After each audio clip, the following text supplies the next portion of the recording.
Are you a goblin that procrastinates like me? Are you supposed to be making a character for your Pathfinder 2nd Edition game? Is your game in less than an hour? Let's take care of that. My secret to building characters quickly is an app called Path Builder 2E. It's been around since the inception of Pathfinder, and I really like it. I made like hundreds of characters with it. It's got a paid version that's like $6 that lets you make characters like druids and stuff that have animal companions or familiars.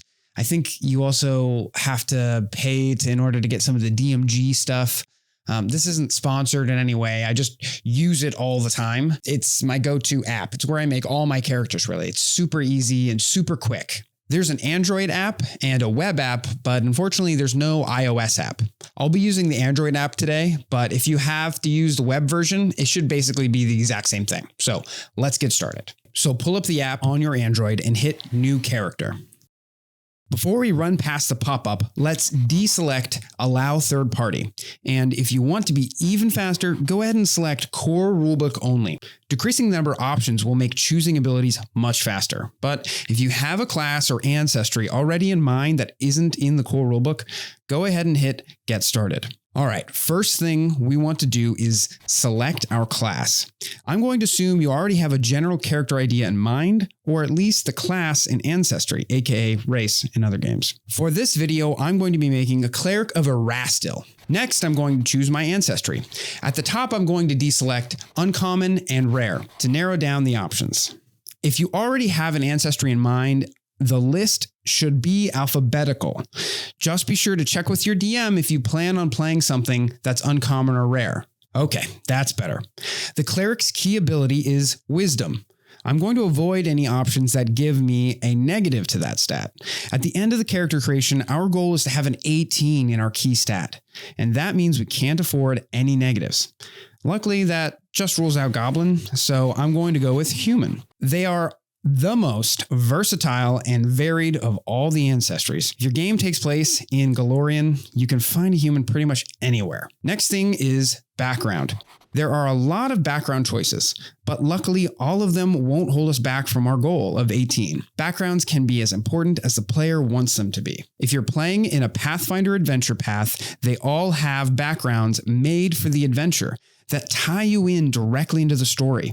If you can't decide on a background, I recommend just choosing one of those. You can access them by clicking the drop-down General and selecting Campaign. When I play a wisdom-based character, my go-to background is Field Medic. The Battle Medicine skill feat is really useful, and Werferlar is handy too. We're keeping that in. Okay, let's set our ability scores. First, we're going to put wisdom in each row, making sure that we get an 18. From there, I like to go from the bottom up. I always put some points into Constitution, HP, and Fortitude saves. Clerics find a little bit of Charisma pretty useful, and Dexterity is always nice for AC and Reflex saves. Now, all I have to do is choose 2 more ability scores from Background and Ancestry. I imagine my Cleric is more of a caster type instead of a frontline fighter. So I'm going to put some more points into Dexterity and Charisma for more uses of Divine Font. Muy importante. Next up is skills. I've got 1 skill from my deity, which is Survival. And it looks like I get to pick 2 more. I like to lean into skills that my character has good stats for. So I'm going to go with Nature. Makes sense for my faith, and it's wisdom-based, along with Athletics. Even though my strength modifier is 0, I've always found it useful to have some sort of bonus in athletics for exploration activities and climbing stuff. Climbing is important, and you do it a lot. Another good choice would have been intimidation, diplomacy, or stealth. All right. These next 2 choices are simple and specific to the cleric, Divine Font and Doctrine. My Divine Font is chosen by the deity, so that's healing. And the Doctrine I'm going with is going to be Cloistered Cleric. As I've already stated, I want to play more of a caster type. Next, I lock in the Longbow because that's my deity's favorite weapon. Because we chose Cloistered Cleric, we get the Domain Initiate feat for free, and that means another choice. Luckily, our choices are constrained to specific domains based on our deity. So my choices are Earth, family, nature, and wealth. After skimming over all the initial domain powers, each of my domain options are an attack, a buff, a melee-centric ability, and a debuff. My character is more of a back-of-the-line support setup, so I think the buff and the debuff are the best for me, but I have to pick one. Family or wealth? I imagine my character is more of a family man, so let's go with that. All right, we're almost done. We need to pick our ancestry feats, heritage, buy some items, and pick spells for our first day out. When I play human, I love picking versatile heritage. It gives you access to a free general feat. But skilled is also a pretty good option too. When we open up our options, the app is also showing us skill feats. So let's reduce our options by selecting general feats from the dropdown on the top left. General feats tend to be more impactful than skill feats, but that's a topic for another episode. The 3 general feats I always choose first are Fleet, Incredible Initiative, and Toughness. Because I'm a support caster setup, I want to be able to go first and buff my friends before anything else goes down. I'll grab Incredible Initiative. If I was playing a martial type, I'd probably grab Fleet. All right. Last but not least, Ancestry feat. Wow. That's a lot of options. And honestly, they're all pretty neat, but we have an hour before our game, so let's narrow these down a little. If a choice can give us access to a class ability or a rank in a skill, it's always a good choice. Natural skill gives us a free class feat, but now we have more options to choose from.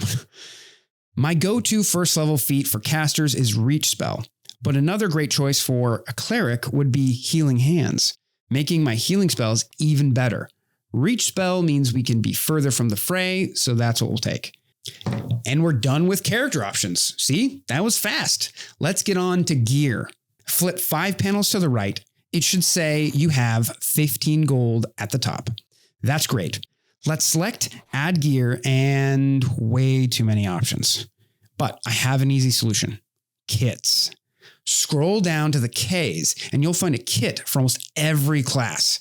Each one has a bundle of basic necessities. I'm going to select the cleric kit and hit buy. After a few pop-ups, we should be good to go. Let's at least give our cleric their deity's favorite weapon for posterity.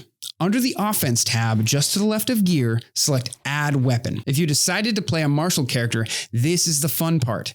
Keep in mind your kit may have already given you a weapon, but feel free to play the one you want. I'm going to scroll down to the bottom and select a longbow. But if you're playing a martial, just pick whatever weapon is cool.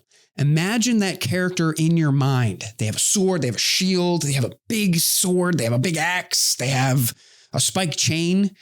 Pick something that's cool. The game's balanced really well, so long as it works for your character, do it. After selecting buy, the app will deduct it from your money. If you're playing a martial character, let's get you some armor too. Another tab to the left, defense.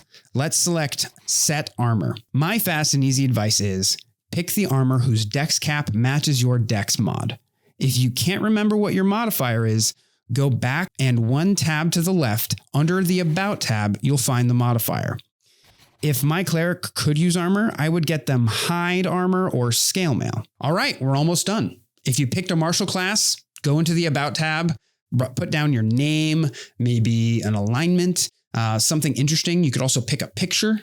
But for us casters, we still need to pick our spells. The neat thing about clerics is they have access to all the spells on their spell list every morning. So it's easy to change out your spells if you don't like something. Spellbook casters like wizard and witches have to first choose what spells they have access to and then pick the ones they want to prepare that day. Spontaneous casters like the sorcerer and bard just have to choose the spells they know and then they get to cast them all willy-nilly. Willy-nilly.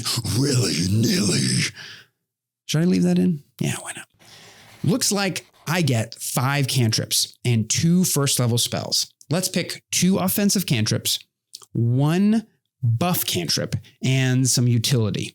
Divine Lance is the go-to damage cantrip for divine spellcasters. I also saw some ghouls on the cover of my player's guide, so let's prepare Disrupt Undead too. Next, let's choose Guidance as a supportive spell. Finally, we can't see in the dark as a human, so light would be useful. And Stabilize. We want to make sure none of our friends die for good. Oof. Okay, there are quite a few first level spells, but let's remember what we want to be, a support setup caster. So I'm going to choose Bless. It requires us to be directly behind another player, but it's a good AoE buff. And then I think I'll grab a summon spell. I'm a huge fan of summon spells. They allow you to get extra action economy and have more HP on the board. Better yet, if they get attacked, that means the monsters or opponents are not attacking your companions and they're attacking your summoned creature. It's just a match made in heaven. And it uses your third action, so that's always great. And we're done. You should be able to sit at a table now and play the game. It even has a dice roller built in, so if you forgot your dice, you're good to go. You might want to go into the About tab and fill out your name, some alignment stuff, and a background. I love using Pinterest to find pictures of my character. That's it for today. I hope this helped. As always, like, comment, subscribe, do a handstand, call your mother, and drink some water. Stay weird, goblins. I'll catch you next time.